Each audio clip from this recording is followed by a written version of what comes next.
The Legends of WrestleMania video is possibly the most unfun project I've ever worked on for this channel. It's disappointing because the origin of how the video came to be is such a positive one.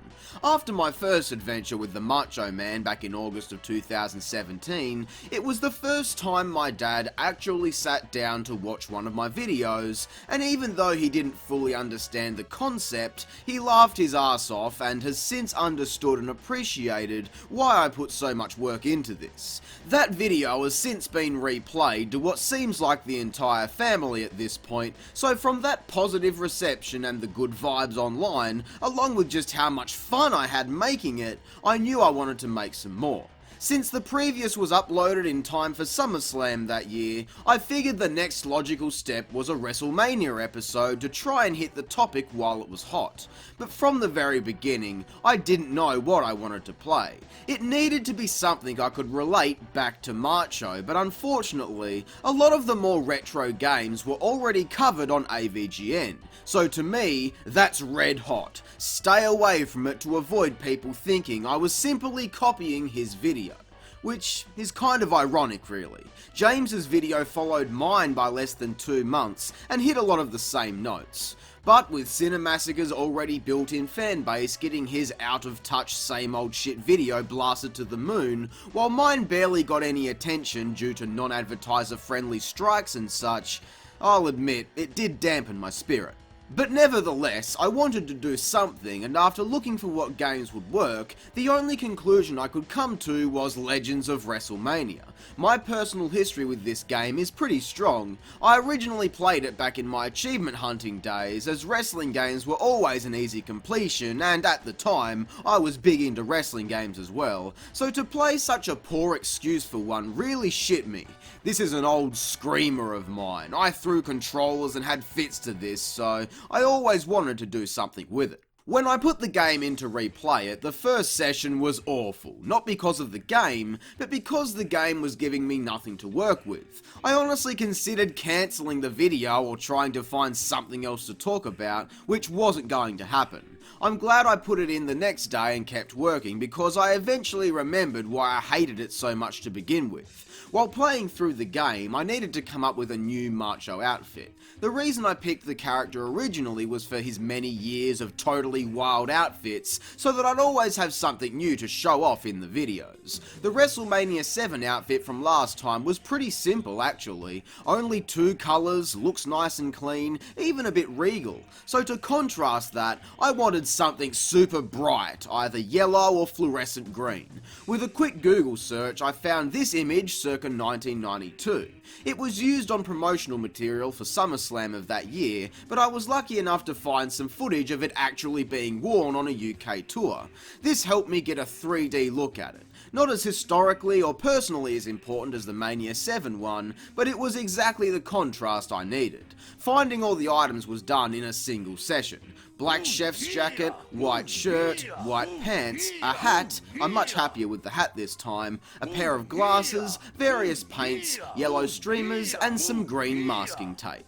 But this is where the entire project started to go really wrong. I started with the glasses like last time, masking my design and then filling the blanks with a permanent marker. The glasses are much better quality than the previous pair, which have since broken, and the spray paint was also a much better quality. I don't have any issues with it rubbing off anywhere. But then came the hat. Originally I planned on paper macheing it with coloured paper to save on painting later. Unfortunately, the materials just sucked and were unusable once they hit the glue, so I had to revert to the old method. You guys should know by now. Newspaper, paper mache, a few coats of white to cover the print, and then paint it yellow and pink. For the black streak, again, I just used permanent marker. Moving over to the clothing items, it was time for some paint. Giving the shirt and pants a coat of yellow and pink, it took so long to dry, oh my god. Using all the same materials previously, everything dried within 30 minutes, and as a result, everything was painted the same day. But here, each coat was about 12 hours to dry, meaning very early morning coats, just so I could flip it and paint the opposite side that night, in the hopes that it'd dry in time. Originally, my video was to go up 2 weeks before the show to try and avoid the clusterfuck of everyone else trying to capitalise on the mainstream hype. But it also gave me an extra week, if I needed, to delay the project, which was definitely utilised once I realised how long this was going to take. Then moving over to the jacket, I didn't follow any set pattern. I just kind of did my own thing and made it my jacket. But again, for whatever reason, the paint just did not want to dry vibrantly. I'd say it was seeping into the material, but this didn't happen last time using the same paint, so I have no idea. Was a pain in the ass and doubled my painting time just trying to get it to look right, and of course, the jacket was taking longer to dry than everything else. With all the extra trips to the store for more paint, the finished product ended up costing roughly $65.45. A bit more than last time, but I didn't have an undershirt previously. I am really happy with the end result, looks as close as possible to the original with my own flair to it.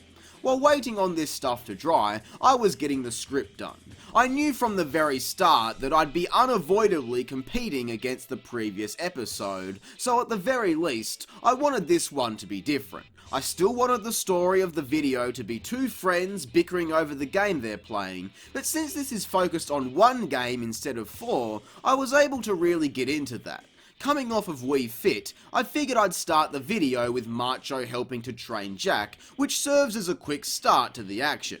Since I haven't yet covered the main series of WWE games, I had to give some backstory, so I followed it up with what my first experience was like when I played this back in the day. Make my custom wrestler and get my ass handed to me because I didn't know how to play. At the time I was writing, I'd been watching a lot of older wrestling from around 91 into 92. There was an angle at the time where Jake the Snake would terrorise Miss Elizabeth with his snake. Yes, I love those sorts of innuendos, so I included them. There was also a very graphic scene for the time, where the snake bit Macho. It was really cool, so I figured Macho losing his first match in the game could result in something of a PTSD flashback. Since we're only looking at one game, I had to find ways for the characters to interact on screen in a different manner than before, so having Macho snap back to reality, having an almost out-of-body experience, was one of the methods for getting that interaction in there. This then transitions into the main review part of the video, which is mostly pretty normal.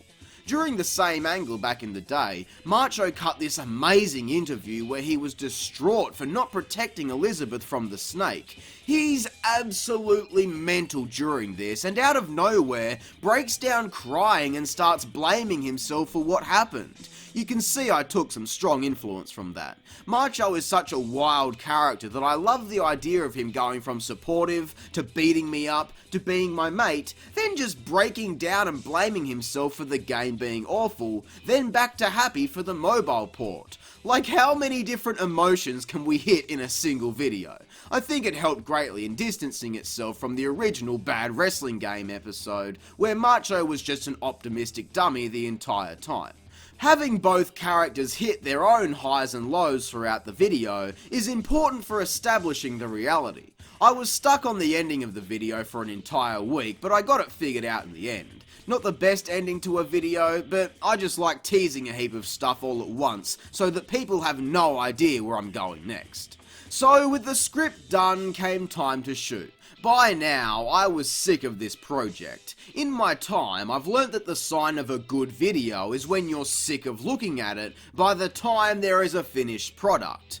But not here. I'd had such a rough run with pre-production that I wasn't even sure if I was gonna be able to get it done in time, and combine that with a lot of personal things going on in the background, March of 2018 was not a fun time for me. So it comes time to shoot the video. I always shoot while the house is empty because I physically break down if people are home. It's such a distraction for me that I just can't get my head in the zone. Well, my dad was home from work the only week I could shoot, wasn't he? So, I just had to do it. Keep in mind, I said I physically can't shoot. It's not a preference. I legitimately have old raw footage of myself suffering anxiety attacks and such while filming when people have come home early or I've tried to shoot with people in the house. It just doesn't happen.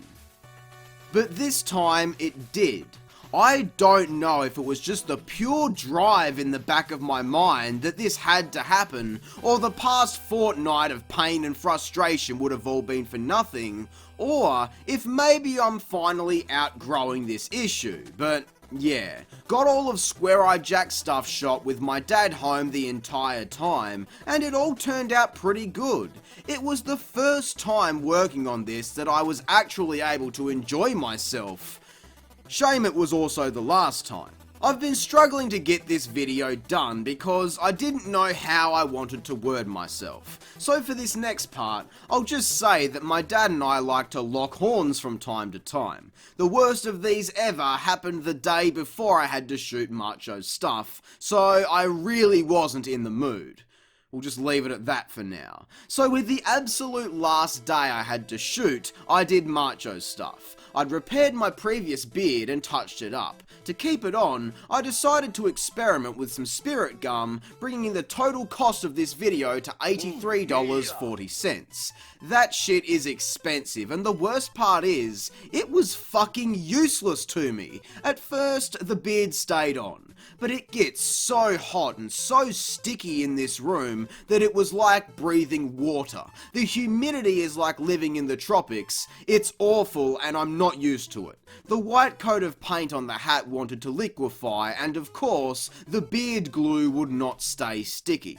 It'd stay in place for maybe 30 minutes before I'd have to go and re-stick the entire thing down. I'm really unhappy with how the beard looks this time around. Even in the finished product you can see the side flaps falling off. It was a nightmare, especially when I was getting towards the end of the day after about 5 hours of non-stop filming. I was lucky if the damn thing would stay on for 10 minutes, or in other words, a single shot. It was fucking ridiculous. I have no idea how I was able to shoot this video. The first session with people in the house and the second session after the days I'd had prior, in that stinking heat with nothing going in my favour, but I got it done.